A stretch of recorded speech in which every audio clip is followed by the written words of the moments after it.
name is Amanda Smith and my major presentation is on interactive video conferencing. What is interactive video conferencing? Video conferencing refers to the use of video and audio technology, both hardware and software, to create a virtual meeting between two or more people in different physical locations. People can see and hear each other through this technology. History of interactive video conferencing. Video conferencing was introduced at the World's Fair in the 1960s. However, it was too expensive for the average customer. In the 1980s, digital transmission became available. This is transferring of voice and video into electric pulses. Integrated Service Digital Network, or ISDN, had the ability to transfer two video and voice connections at the same time over one line. This enabled us to have one-on-one video conferencing, and it was just a matter of time before we had more than two connections at the same time over one line. This is a picture of AT&T's picture phone that was introduced in the 1960s. Now you can see as well as talk. The picture phone has touch-tone controls to make calls and control the television screen so you can see the person you're talking to, be seen yourself, or have a darkened screen. Attended service between New York, Washington, and Chicago began in 1964. Looking at this picture, you can see how far video conferencing has come. In the 1990s, video conferencing proved to be standard technology and was introduced to the world at a fair price. In 1991, IBM introduced the first personal computer with video conferencing. In the 2000s, video conferencing is made available for free through households with internet service, but is considered low quality. But in 2005, LifeScience Communication introduced the first high-definition video conferencing system, and we are using these kind of systems today. I will discuss two advantages for video conferencing systems. Cost is a big factor in education, and the less money that can be spent on travel, the better. Administrators and teachers can conference without leaving their classrooms or their campuses, and this is less money that is spent out of the budget. Schools are usually given a 50% discount on bandwidth and initial infrastructure costs, so setting up video conferencing is not that expensive for a school. Teachers can bring in experts for the cost of the internet. Students can receive information from professionals in the content area they are studying. Professional development for teachers can be conducted through video conferencing. Teachers and administrators can attend professional development without having to travel, and they may be able to pay one price for everyone's professional development instead of paying an individual price for each one. Time is also a factor in education. Less time spent on travel is more time spent in the classroom and on instruction. Connecting with parents who cannot make scheduled conferences saves time of having to schedule conferences later or on times that are not convenient for each person. Teachers can attend professional development outside of work hours on things such as webinars. Equipment is a major component of video conferencing. We will start with hardware. For video input, a webcam is needed to take pictures of the people who are conferencing. For audio input, you will need a microphone or several, depending on the group of people. Video output requires a computer monitor, a projector, or a television screen.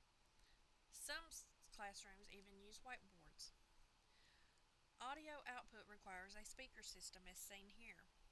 There is also a system called a 3-in-1. It consists of a video camera, a speaker, and a microphone, all three in one system. Interactive video conferencing software facilitates initiating and conducting live conferences between two or more participants at different sites by using computer networks to transmit audio, video, and text data.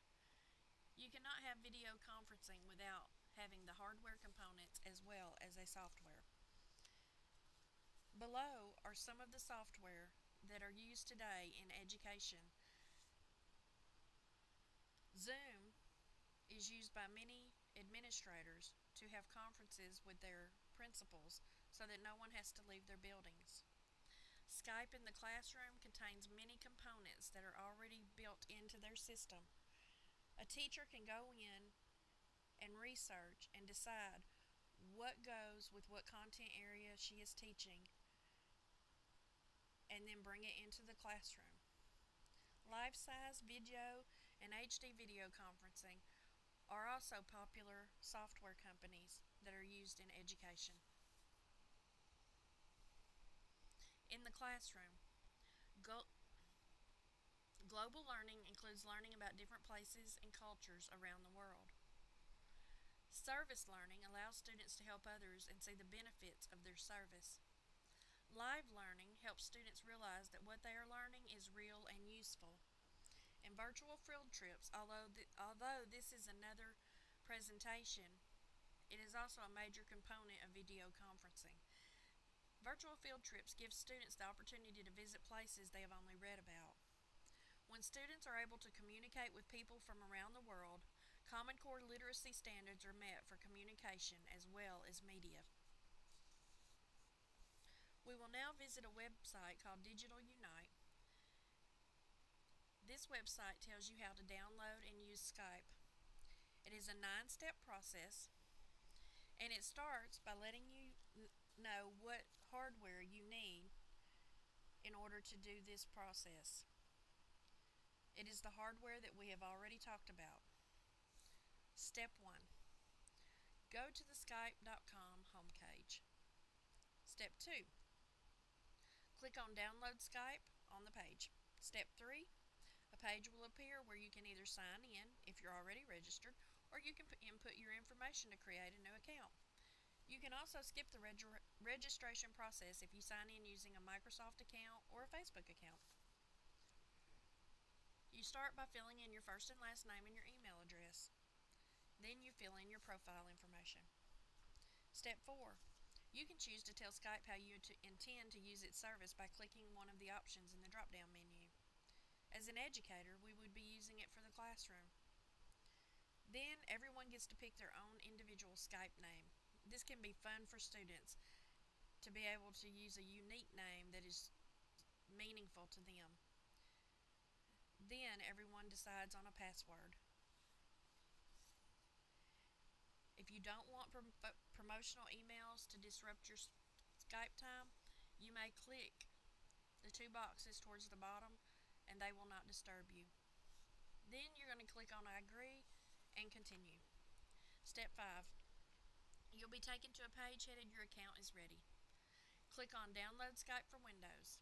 If you have a different version of Windows, or if you have Linux, click on Download a different version. Another box will open up asking you to run or save to your computer, and Step 6. Click Run.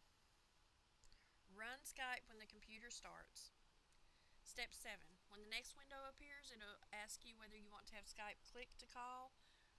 This enables you to call instant numbers shown on websites. Tick Install Skype click to call and click on Continue. You may also get another window pop up. Tick or untick as you wish. Step 8. A new window will open. This contains a progress bar that will fill up while the Skype program downloads and installs. Once it's done, Skype will automatically start. Step 9. Skype will now open up and you will be able to find contacts and start making calls. I would have liked to have included a video showing these steps, but all the videos that I was able to find on YouTube were entirely too long for this presentation. I hope that this website has been beneficial and helpful. Beyond the classroom, there are many things besides classroom work that interactive video conferencing can be used for. Administrative conferences can be held, parent-teacher conferences, and professional development, as we have previously stated. The next website is Zoom. Zoom is a free conferencing service. You start out by putting in your email address. Zoom will send you a confirmation email, and then you just put in your name and a password. You sign in and click your preferred settings, and you are ready for a meeting. You can either host a meeting or you can join a meeting. Many administrators are using Zoom on their campuses today to be able to meet with their principals and their teachers.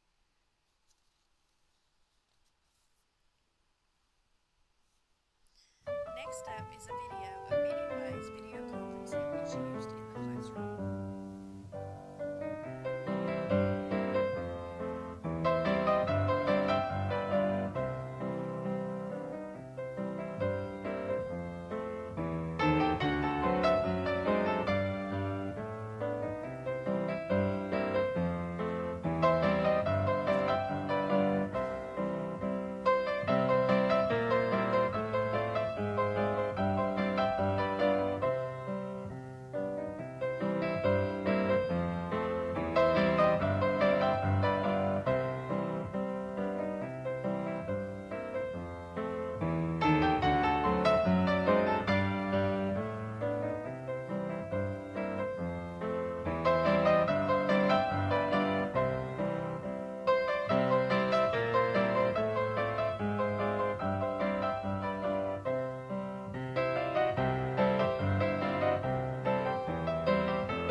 This is my bibliography slide citing all the resources I used on this presentation.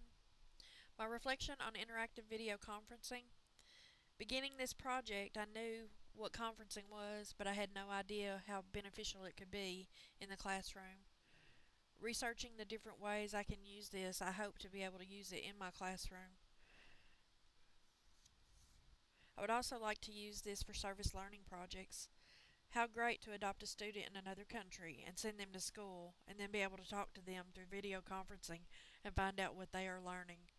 This is also a way to involve students and teach them how they can help others. I want to use video conferencing to improve my students' communication skills. Also, conferencing etiquette and knowing how to address people from different countries will be valuable tools for them in the future. Parent-teacher conferences are also a way that we have talked about in this presentation, and many times parents cannot make a scheduled conference due to work or conflicts. 90% of your influence over people has to do with body language and how you say what you say. A video conference is very important when dealing with parents if you cannot meet them in person. I would like to take time to set my parents up on one of the free services if they are available and willing to do this. I believe that video conferencing is a huge benefit to our future students as well as to us as future teachers.